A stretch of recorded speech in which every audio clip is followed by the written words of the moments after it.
You know that sinking feeling when you watch your curious, creative child slowly lose their spark in the traditional school system? When they go from asking why about everything to just asking, will this be on the test? Well, what if I told you that all of our efforts to fix education, more funding, better technology, even the most dedicated teachers, are missing the point entirely? I'm Olivia Wall, and today I'm in conversation with David K. Richards, someone who's spent over 25 years in education reform, from the classroom to the boardroom. David founded Changemaker Education and has this fascinating perspective. He says we're not dealing with a problem that needs fixing, we're dealing with a completely broken operating system that needs replacing. No, David isn't some education disruptor throwing stones from the outside. This is someone who taught Spanish to seventh graders, climbed the ladder to executive leadership at Summit Public Schools, started his own charter school, and then had this mountaintop moment holding his 3-year-old son, realizing he needed to start completely over. What he discovered will challenge everything you think you know about school. He's talking about microschools. Think one room schoolhouse meets modern innovation. We're talking 10 to 15 kids per teacher, multi age groups, caregivers as partners, and kids who actually get to follow their interests. And here's something that I thought fascinating. David says the teachers in his program are making this huge shift from compliance focused educators to educational entrepreneurs, and that transformation in the adult, it's completely changing the experience for kids. If you've ever wondered why we keep throwing money and reforms at education with limited results, or you're curious about what learning could look like when we stop treating children like products on an assembly line, this conversation is going to open your eyes. Let's dive in with David K. Richards and explore how microschools might just be the breath of fresh air our children desperately need. This is Schoolutions Teaching Strategies, the podcast that extends education beyond the classroom. A show that isn't just theory, but practical, try it tomorrow approaches for educators and caregivers to ensure every student finds their spark and receives the support they need to thrive. I am Olivia Wall, and I am so happy to be in conversation with David K. Richards today. Let me tell you a little bit about David. David has over 25 years of invested in education reform. As the founder of Changemaker Education, David has unparalleled experience with launching award-winning unconventional schools. Today, David will offer insights on how microschools can redefine education as we know it. David, welcome. I am so happy to be connected with you today. Thank you so much for having me. I'm excited to be here. Yeah, we were just saying that we share so many common core values in what we Yes. believe to be true about education. And I'm excited to hear the research that you can offer us that aligns with your core values. Yeah, it's fascinating. So when Daniel Pink's book Drive came out, I can't remember the exact year. I know you love it, I do. but I know that I want to say it was like late 2008, 2010, 11. Does Yeah, that I sound think about so. right? It Okay. does. So I was at that point, I was at Summit Public Schools, which I had started there as a teacher, as a small charter school at the back of, a high school, like a couple portables. And we had grown that organization we grew that organization from one charter school to 10 across the Bay Area. And now the model's in 300 schools across the country It's in the crazy. Summit Learning model. So it's a really cool story of like starting small and building and scaling. But we read that book when I believe I was just starting to become a principal. So we had replicated our flagship. We had 2 schools in Redwood City, and then we were about to replicate 2 in San Jose. And I was the principal of school 3, and then ended up becoming the executive directors of school 3 and 4, and then the chief of schools of all the schools. But Yeah, we read that book and we were like, this is it.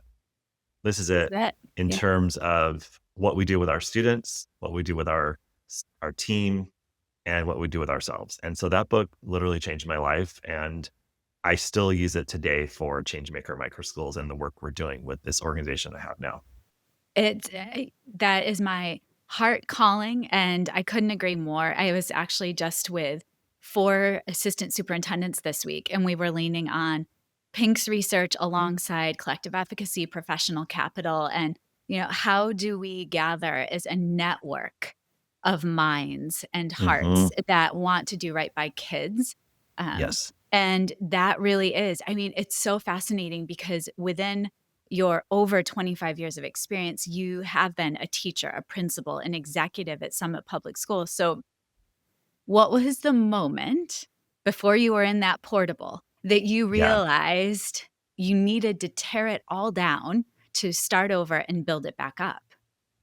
Yeah, well, what's interesting, I think going back a little bit is I had actually started my education career right out of college, teaching Spanish part-time without a certification in California, and figuring feeling like it was the most difficult thing I'd ever done. And I was like a first generation college student. I supported myself through college. Like I had done a lot of hard things, but Yeah. getting into a classroom with seventh graders and trying to teach Spanish was the most difficult thing I had ever tried to accomplish. And I did not accomplish much. And I left in the middle of the year. Oh, And I was wow. like, I'm going to go into corporate banking because I did banking throughout. That's how I supported myself through college, was working at banks. So I was like, I can get a banking job in 5 seconds. So I went and got a banking job in Washington, DC. And I was there and I climbed the ladder and I was doing really well on the outside, but I was really miserable on the inside. And so when I turned 30, I was like, I'm quitting my banking job and I'm going all in on education. And so, and then like I told you earlier, I had this amazing experience with the growing charter school network.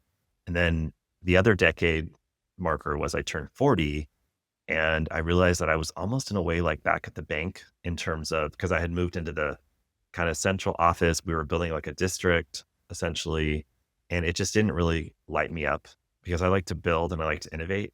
Yeah. So when we were building that organization, it was really fun. And when we were innovating, but then my job became teaching all the principals how to implement the model that we had innovated. Right. And so Yeah. I was like, this is not fun. I love teaching, Same. but the teaching part I loved, but the innovation part was like, now we're standardizing. So I just had this moment where I was like, it's not for me anymore. And then I started my own charter school 10 years ago. And everybody knows the story of the Mountaintop moment where I was holding my 3-year-old son.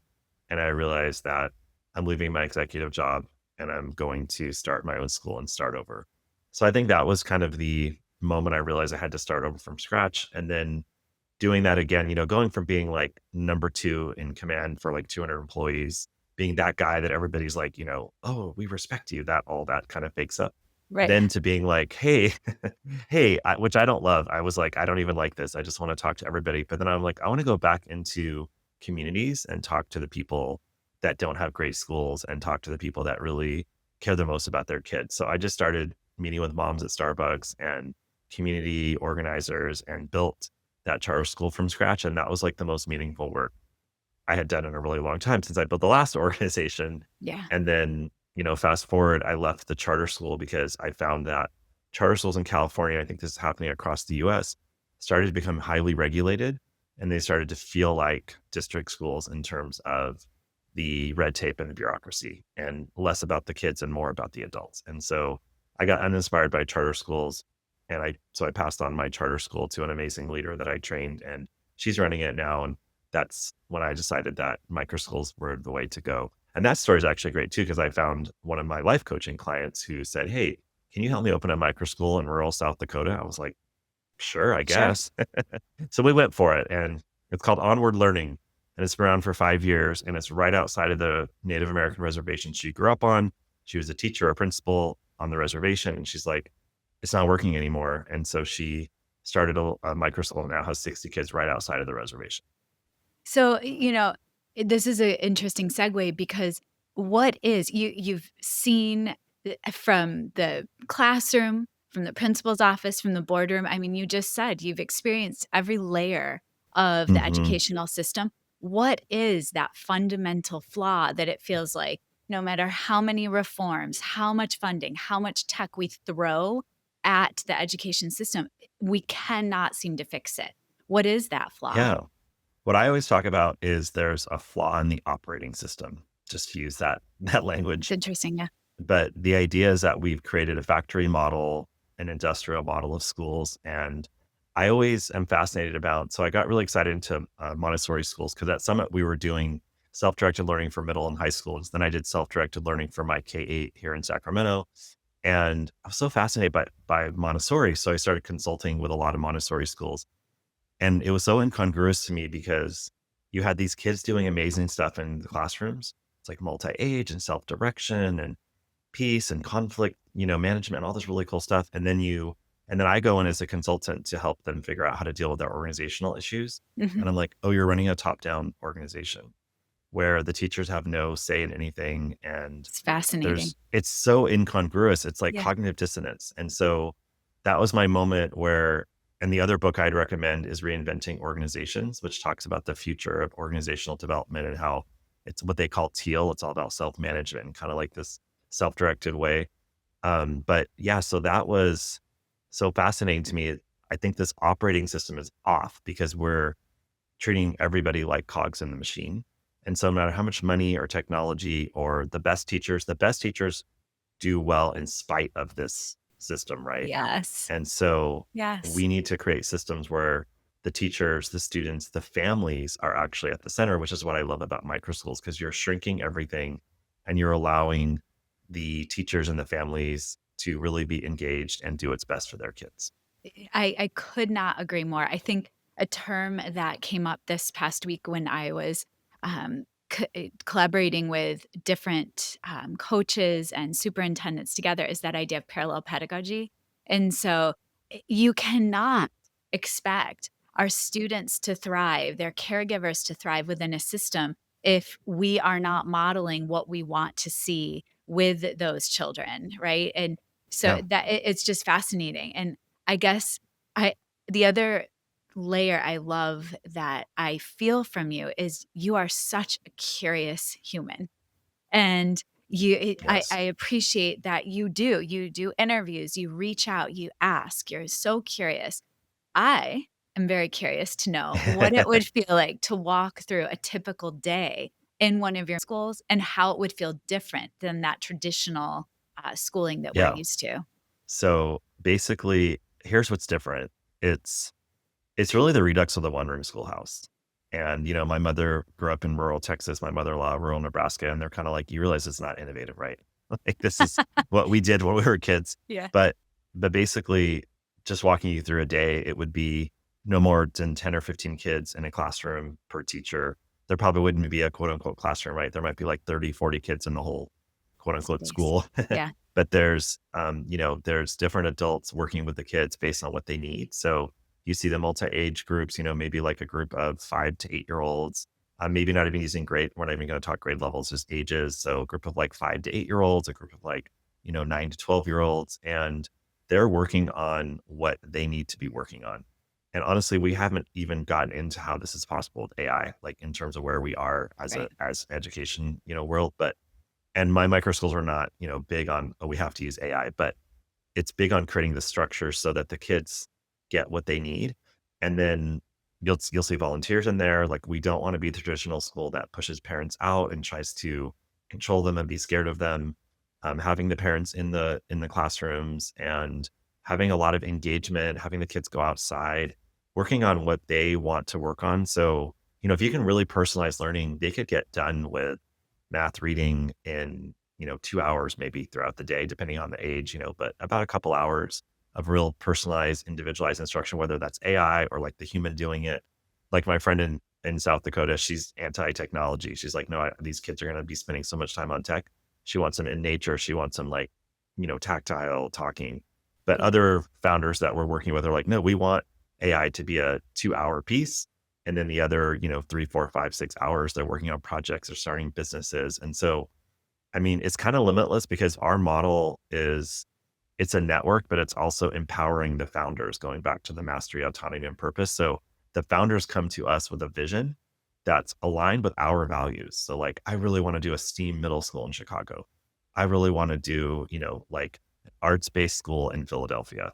And we're like, great, if you're willing to use the mind, body, soul curriculum, and it's a heart centered school and it's a love based school, and you're willing to use our curriculum around that, then go for it. And, as long as your values align around self directed learning, experiential learning, and you use our social emotional learning curriculum, we're on board and we're selecting the right people, but they're all going to look a little different, but the concepts are going to be the same of having those kids be in charge and the adults facilitating, not, standing and deliver instruction. So that is beyond fascinating, and I have another whole podcast episode of questions just about I know. that.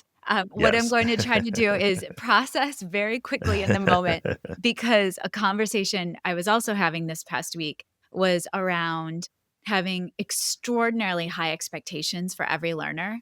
I am so over hearing what children cannot do and Mhm. having children placed in these pockets of because I am 8 years old in 2nd grade. This is what I'm capable of. Yep. It drives me nuts.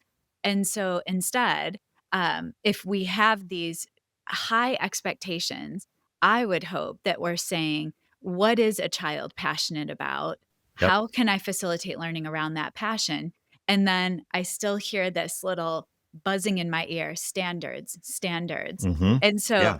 if I'm a teacher shifting from a traditional model where we have learning targets and standard-based expectation, Yep. what would that shift be? And is there someone in mind that has made that shift that you could tell us about, like breakthrough moments, fears, Yeah. and where are they now?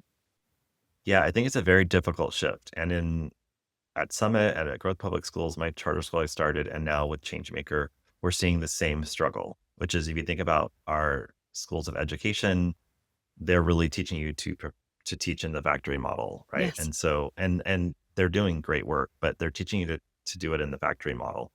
And so they're teaching you to work in 2nd grade with, probably a prescribed curriculum. And so now you're asking a teacher to try and, they're like, wait, so I have to do like 17 lesson plans, different lesson plans for different kids. And I'm like, no, that's not necessarily how it works. Yeah. But it's a mindset transition. And I think the biggest transition is being open to the mindset transition. And once Okay. you can be open to that, then you can start to be open to like, how does this work when you start Right. to really attune with what the child needs and not what the kind of standards based curriculum is asking you to do. Right. And there's still standards. I mean, you're still following most of our micro schools will still be following the state standards but they're just doing it in a different way. And then I think the other really fascinating transition is this transition from educator to entrepreneur. So it's a massive mindset shift around the way you're thinking about organizing your students and the way you're thinking about your curriculum and all those things. But it's also a massive shift from what we've learned we had our first cohort this year that are launching. We have 7 schools launching in the fall in 7 different states, is that that's the number one thing that they're getting from our cohort and our program is going from because if you think about our education system, you're taught to follow the rules, Yes. right? Whether you're a student or a teacher. Comply. So Comply. comply. So I have these amazing educators. I have this amazing vision. And then they're like, but I can't do that because I have to wait. It's going to be 1, 2, 3, 4, A, B, C, D, E, right? That's how you open a Microsoft. I'm like, no, it's an entrepreneurial endeavor. And then they'll say to me things like, wow, that was really profound what you said. What did I say? You said it's a nonlinear process and we have to be adaptable. And I'm like, oh yeah, you're an entrepreneur. Like it's every 5 minutes something is changing. So they're starting to figure out what it's like to have autonomy. They're Yes. following their purpose. And most of them, not most of them, all of them have had a dream to open a school. Been their lifelong dream. Now so they're in line with their purpose. They're having the autonomy because they're affiliate founders. So they're not even our employees.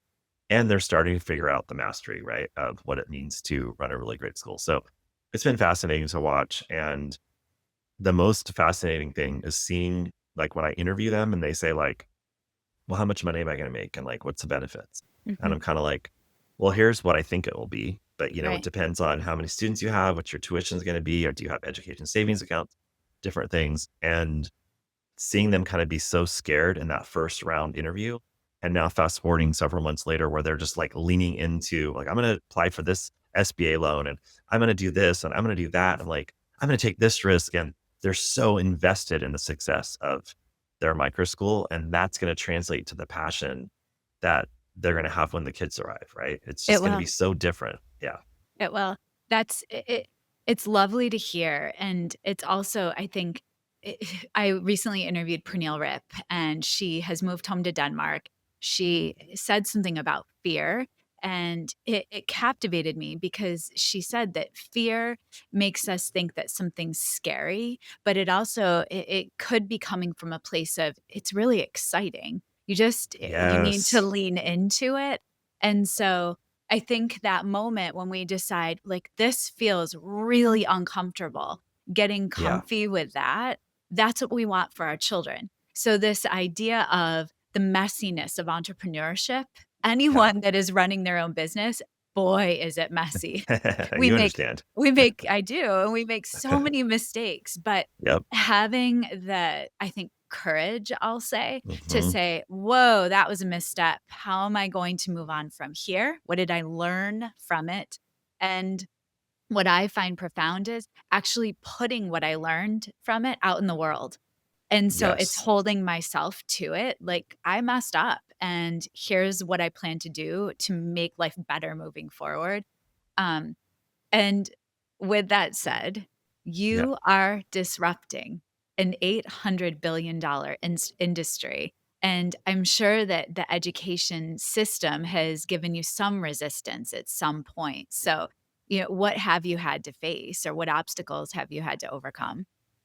Yeah, what's really fascinating is it's your closest friends that actually give you the biggest trouble because they're the ones you talk to, right? And then Yeah. it comes, but it helps you because then you understand where it's going to come in general. So, one of the things I've learned is I always say that I disrupt with love. So, I'm not here to fight you. I'm not like, let's have a dialogue and a discourse and talk about it. And I can share my perspective and I'll do deep listening and hear yours. So, I'm not here to fight with you. But I feel like the pushback that I'm seeing, so I'll just talk about a few of my close friends that are career educators that are amazing, have amazing resumes, right? And so what they're saying to me, and then what I'm getting kind of from the public is, number one, like, how could you be on board with education savings accounts and vouchers, right? Mm, Like, it's public money going to private schools. yeah. So that's one piece. The other one is how do you maintain quality and how do you make sure that these are going to be actually like real schools and kids are actually learning, right? Right. But if you really scratch beneath the surface for both of those concerns, it's they're a little bit different, but the actual piece underneath it is we're scared of the change that you're proposing. Right. And so now that I've been doing this kind of being on the front end for the last, 25 years, it's like now I'm kind of used to it and it's taken me a lot of inner work to understand that it's not about me. And, everybody who goes out first is going to get the most flack, right? There's just going to be a lot of pushback. And Yes. so for me, I just always go back to the values and I always say, like, look, 10 years ago, I would not have been in favor of vouchers going to private schools.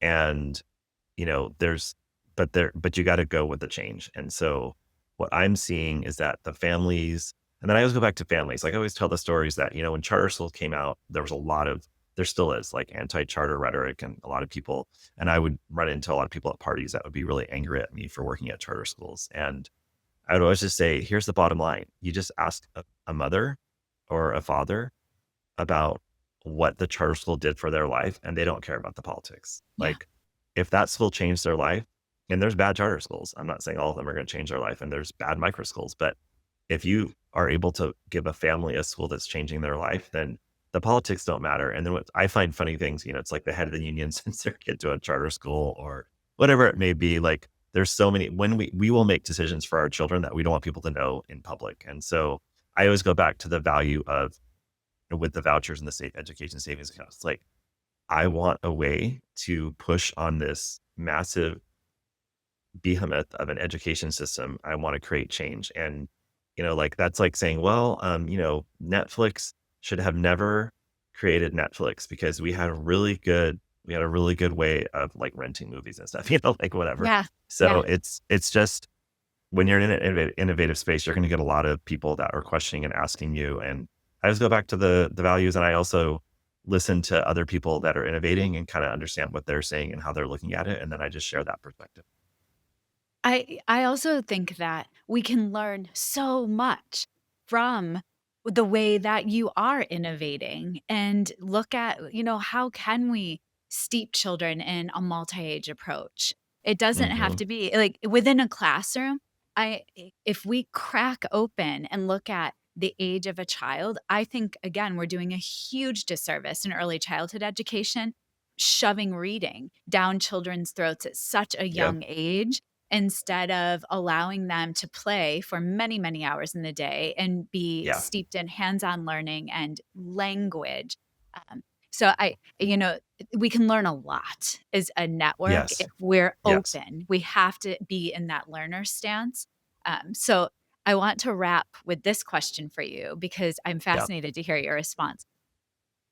I want to fast forward 10 years, and I would love to know what you see education looking like if your vision comes to fruition in 2025.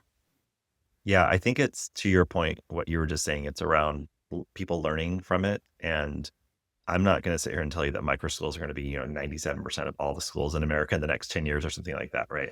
It's really going to be maybe 5 or 10%, I'm guessing. Okay.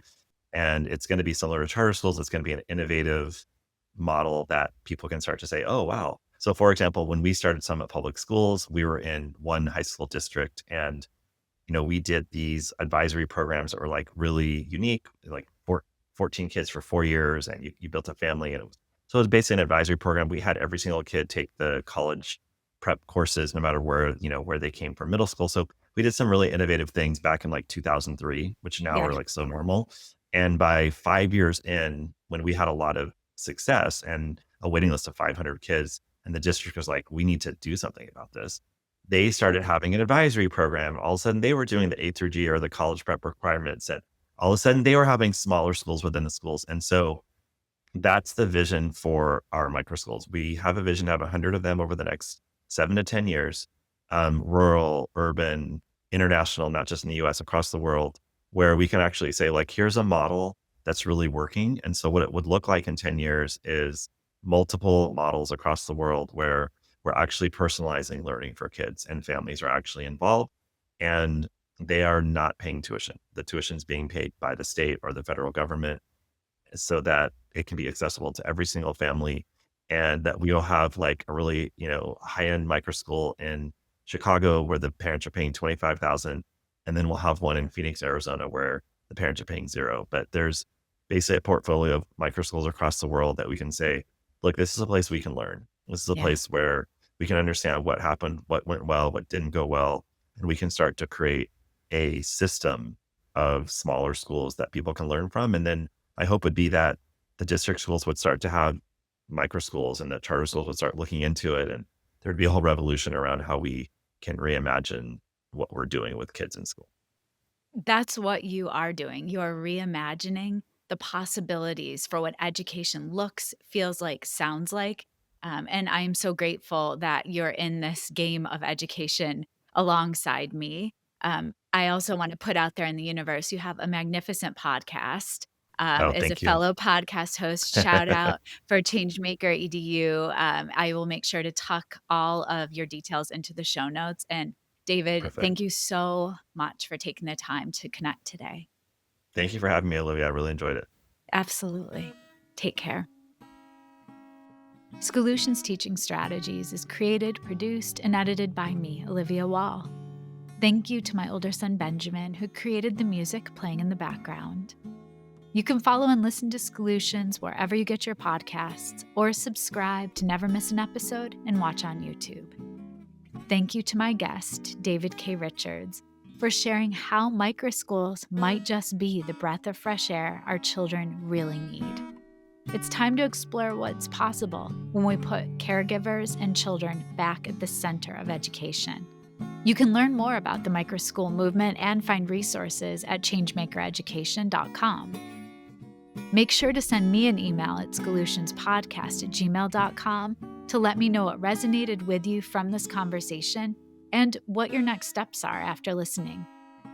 Tune in every Monday for the best research-backed coaching and teaching strategies you can apply right away to better the lives of the children in your care. And stay tuned for my bonus episodes every Friday, where I'll reflect and share connections to what I learned from the guests that week. See you then.